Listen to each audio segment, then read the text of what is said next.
എന്താണ് ഇൻസിഡൻറ്റും ആക്സിഡൻറ്റും തമ്മിലുള്ള വ്യത്യാസം? ഓക്കെ, അത് ചിലർക്ക് കൺഫ്യൂസിങ് ആയിട്ടുള്ളൊരു സാധനമാണ്. പല ഇൻ്റർവ്യൂസിനും പലരും തെറ്റിക്കുന്ന ഒരു ഐറ്റം കൂടെയാണ് ഫ്രഷേഴ്സ് എസ്പെഷ്യലി. സോ ഇൻസിഡൻറ്റ് എന്ന് പറഞ്ഞു കഴിഞ്ഞാൽ ഒരു സംഭവം സംഭവിച്ചു, പക്ഷേ തലനാരിഴയ്ക്ക് നമ്മൾ രക്ഷപ്പെട്ടു. ഇതാണ് ഇൻസിഡൻറ്റ്. ആക്സിഡൻ്റ് എന്ന് പറഞ്ഞു കഴിഞ്ഞാൽ ഓക്കെ, ഒരു സംഭവം സംഭവിച്ചു, തലനാരിഴയ്ക്ക് രക്ഷപ്പെട്ടില്ല, ആ സാധനം നമുക്ക് ഹിറ്റ് ചെയ്തു. ഉദാഹരണത്തിന് നമ്മൾ നടന്നു പോകുന്ന വഴിക്ക് ഒരു തേങ്ങ വീണു. ആ തേങ്ങ നമ്മളുടെ ഇങ്ങനെ പിരികത്ത് തട്ടി അല്ലെങ്കിൽ ചെവിയിൽ തട്ടി അങ്ങ് പോയി. നമ്മുടെ മേത്ത് വീണില്ല, നമുക്ക് വലിയ കാര്യമായിട്ട് അപകടം പറ്റില്ല. അതാണ് ഇൻസിഡൻറ്റ്. ഇനി ആ തേങ്ങ കറക്റ്റ് നമ്മുടെ തലയിൽ വീണ് കഴിഞ്ഞാൽ അത് accident. Without harm is known as an incident. And ഒരു ഒക്കറൻസ് സംഭവിച്ചു വിത്ത് ഹാം അല്ലെങ്കിൽ കാഷ്വാലിറ്റി ഉണ്ടെന്നുണ്ടെങ്കിൽ അത് ആക്സിഡൻറ്റ്. സോ ഇങ്ങനെയാണ് ഒരു ഇൻസിഡൻറ്റിനെയും ആക്സിഡൻറ്റിനെയും നമ്മൾ ഡിറ്റർമൈൻ ചെയ്യുന്നത്.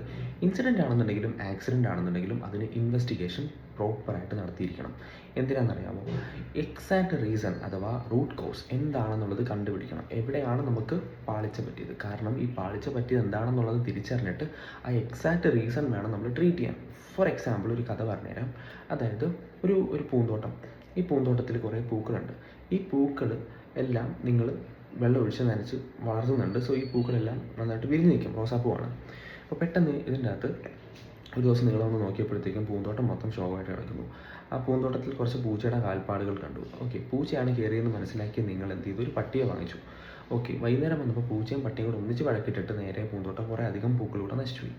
നിങ്ങൾക്ക് മനസ്സിലായി പട്ടിയെ വാങ്ങിച്ചിട്ട് കാര്യമില്ല. അപ്പോൾ നിങ്ങൾ ആലോചിച്ചു എന്തിനായിരിക്കും പൂച്ച വരുന്നത്? പൂച്ച വരണമെന്നുണ്ടെങ്കിൽ അവിടെ എലിയുടെ സാധ്യത ഉണ്ടാവും. അങ്ങനെ എലിപ്പട്ടി വാങ്ങിച്ചു വെച്ചു. പക്ഷേ എലികൾ അധികം ഒന്നും കുടുങ്ങിയില്ല. പിന്നീട് നിങ്ങൾ ആലോചിച്ചു ഓക്കെ, എന്തിനായിരിക്കും ഈ എലികൾ വരുന്നത്? അപ്പോഴാണ് നിങ്ങൾ ശ്രദ്ധിച്ചത്, നിങ്ങൾ ഈ ഗാർഡനിലോട്ട് വരുമ്പോഴത്തേക്കും ഒരു പാക്കറ്റ് ചീസിൻ്റെ ബിസ്ക്കറ്റ് കൊണ്ടുവരുന്നുണ്ട്, പിന്നെ ഒരു കപ്പ് ചായ കൊണ്ടുവരുന്നുണ്ട് രാവിലെ നിങ്ങൾ വരുമ്പോൾ. സോ ഈ ചീസിൻ്റെ അവശിഷ്ടം അത് കഴിയുമ്പോഴത്തേക്കും നിങ്ങൾ ഗാർബേജ് ഏരിയയിലാണ് ഡംപ് ചെയ്യുന്നത്. അത് ഗാർഡൻ്റെ തൊട്ടടുത്താണ്. ഈ ചീസ് ബിസ്ക്കറ്റ് തിന്നാൻ വേണ്ടിയിട്ടാണ് ആര് വരുന്നത്?